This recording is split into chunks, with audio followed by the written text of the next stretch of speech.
It's just so sick. You complete Hex Drinker and Demal Malmortius, you get a slightly larger shield, but the slightly larger shield that is conditional on 1, the shield being chewed through, but also 2, then the shield being procced, right?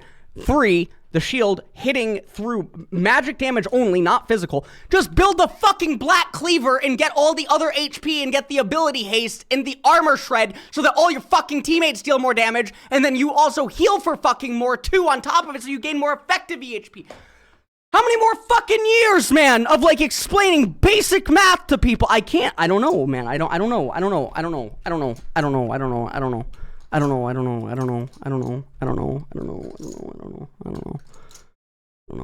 Hate everyone. It's all fine. Oh my god, it's fine. Everyone has said Garen is not a hard champ to play or even master. Only BDS Adam has brought it out, and against the Jax matchup seems unplayable. Keep seeing Jaxes run over teams, and people picking Renekton or Cassante into it does nothing. Did you see how Ruler was able to evade Adam's Garen multiple times without expending a flash? Well, okay. So if we actually go into the Ruler Garen game, so let's do BDS versus JDG, shall we? Let's go into this game. Let's go to the Ruler Garen assassinations. So there's the one in bot lane. There's this one. So Adam doesn't have flash, okay? And he also doesn't have ignite. Ruler is walked up, sure. Adam misses Stridebreaker, okay? Now, in the event that Adam does hit Stridebreaker, and he could have just waited, but I think that he thought that Ruler would do something different. He could have just waited. In the event that this would happen, Ruler would end up having to actually use probably Cleanse. He would end up having to use Cleanse, Adam would get a Summoner spell. Okay, great. I mean, that would be totally fine. That's still a victory. Okay, so the first comment says, like, you know, Ruler was able to avoid him multiple times. Adam throws at the dragon. Okay, let's see the other instance where Adam encounters Ruler's Kai'Sa and get evaded. Let's see. Now, obviously, it's left side river brush, right? The Baron dance. Yeah, it's right here. Okay, so this is it. All right, let's take a look. Right. So this is where they're behind, and Ruler has double Mountain Drake. Silence manages to proc the Killer Instinct and get out using just the Cleanse, and then Adam gets out, trading just the Ignite. Guess who? Trades the Ignite for the Cleanse, and then he ends up having to use the Flash because JDG ends up collapsing here. Now, BDS are in a disadvantageous position here. In a vacuum, the trade for the Ignite for Kai'Sa's Cleanse, as well as Killer Instinct, would actually just be a win here, sure. And you could say that, yes, like, this is, you know, Ruler managing to evade the Garen, but this is a win for the Garen because the Garen doesn't actually need the Ignite to kill the Kai'Sa. Garen would be able to replicate this play without the Ignite and be able to find and kill the Kai'Sa again in like a minute or 2 minutes. And in the event of a team fight, Kai'Sa would now not be able to run away from the Garen. Ultimately, this is a win for the Garen, and it's odd that like people aren't perceiving it as such. So there was only actually 2 instances in the game where Ruler avoids the Garen, and in both instances, one, Adam makes a mistake, and had he not made the mistake, it would have been a very big win, which is the bot lane one. And then in the second one, it is a win for Adam, but oddly, we're not perceiving it as such, so it's just very strange. Same, during the Adam roam to mid where Knight kept running circles around Adam without the need to use Flash, Adam burnt everything, was focusing so hard to kill Knight. So we can actually take a look at this one as well. So this is the mid lane, fight, which is here. Okay. So this is where it's Ahri, probably the most mobile mid laner in the entire game.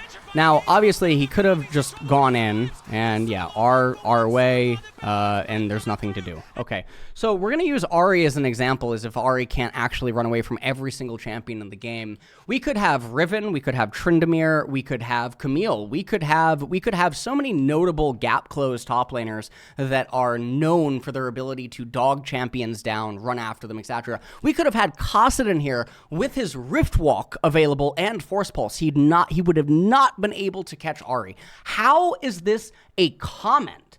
This isn't a comment. It doesn't mean anything. This should have literally 5x ratioed this comment. It didn't. It's actually lower in upvotes. But that is the thing. You are choosing to suck in every other aspect of the game for a 1 versus 1. No, well, yes and no. Garen is a neutralizer in that regard. He limits a lot of options that you can do. He forces you into being able to only do certain things. He restricts you. That is what his main thing is. He basically says, like, you don't get to gain access to a lot of the things that you typically would normally get to do because I limit what you're allowed to do because you have to keep a lot of things in reserve. Anyone who plays like TCGs or anything would understand that there are just certain cards or there's certain like decks and stuff that you just can't play the same way.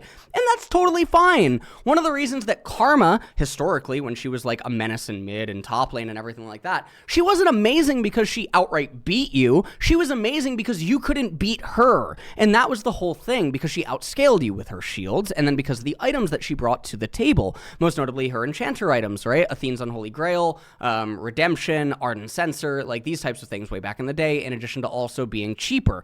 So saying something that like Garen is somehow losing because he's limiting you to a 1v1 just as disingenuous, because that's the whole point.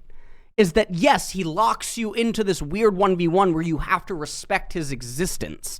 That is the whole identity of what he does. If you don't have CC for him and you're locked into the 1v1 with him, he will kill you. And if you don't have your get out of jail free cards and you don't have these other types of tools available to you, yes, Garen does just kill you. He runs right past you and he will kill you. And the other cool thing about Garen is that he can do this without his summoner spells, whereas typically you depend on your summoner spells in order to escape him in a lot of ways. The other cool thing about Garen is that he continuously gets stronger, and his breakpoints and his lethal thresholds against you typically continue to get stronger, and he typically gets quicker, and he gets tankier with every single item completion. This is one of the unique things about Garen as a bruiser and a tank compared to other tanks in League of Legends. Other tanks and other types of bruisers in League of Legends, typically, as the AD carries and the mages begin to pick up their third, fourth, fifth items, they become more adept at being able to evade the bruisers and the tanks, right? Because they gain access to their utility items, or they gain access to, you know, just inherent more damage and just more protection, or like their Zanyas and all these other types of things. And tanks become a little bit less threatening, especially like Lord Dominic's and these types of things. But for Garen, it doesn't really matter because of the way that he itemizes with Dead Man's Plate, Force of Nature.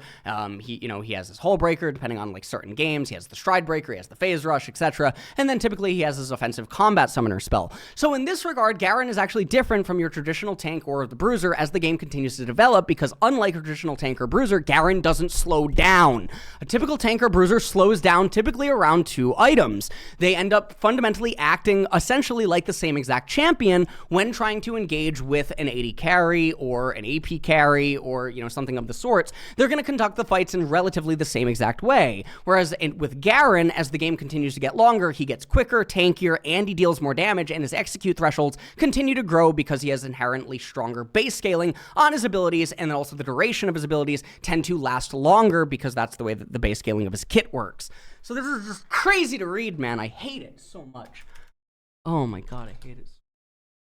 How long do we have? Okay, almost in game. Garen can definitely contribute later in the game, but the comps just didn't work out for it. It's just not true. BDS was ahead in the game against JDG, man. Several times, Garen was in a prime position to kill Knight, but he had R, and I remember at least once he had an opening on Ruler, but smartly Kaisa R'd over the wall. JDG undoubtedly. Yes, it's JDG versus BDS!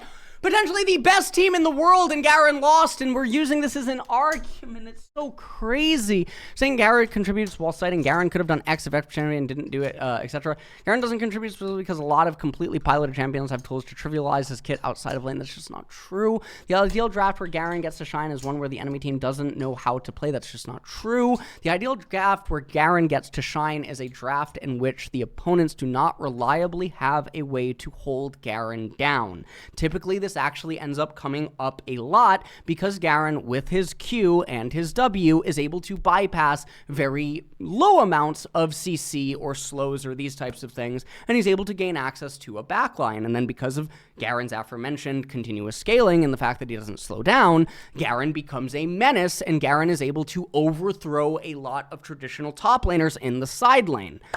That's where Garen's strength comes in. Primary issue with Garen seems to be 3 things. Needs summoners to be effective in skirmishes fights unless monstrously ahead. Gets outscales by picks he counters in lane. Jax being a big one. That's just not true. Needs to snowball a lead. Not true. Completely useless from behind. Kind of true, but not really because of the base scaling on his R. Very bad team fight. Completely untrue. Depends on team compositions. Again, against lane counters like Jax and K'Sante, they're massively better in team fights. That's just not true. It depends on team comps. My lord. His Storm Rage as a purchase was so smart. That's why you use Garen as a meat shield, counter engage to protect your backline. They should have higher range with theirs. You Garen walk up and take damage and CC, so your backline can harass, peel region. Can't you just do the same, but 1,000 times better with any tank? No. Because Garen, while good to counter some top laners, is unfortunately not good as an engage or peel for marksman, and marksman rule League of Legends, so unless that's, oh my god. How far? We're almost in draft, we're almost in draft, we're almost in draft. We probably have a bunch of new viewers here. We do. What is We're almost in draft. What is the most interesting matchup from the 2-1 pool? Personally, I would love to see T1 face off against BLG again, because I think that match at MSI was really cool. T1 were the clear favorites. BLG really swept them away. Hope energy. At this point, I'm not 100%. I think we've seen. Yeah. What the hell is this? BLG versus Dom1 now. D+ win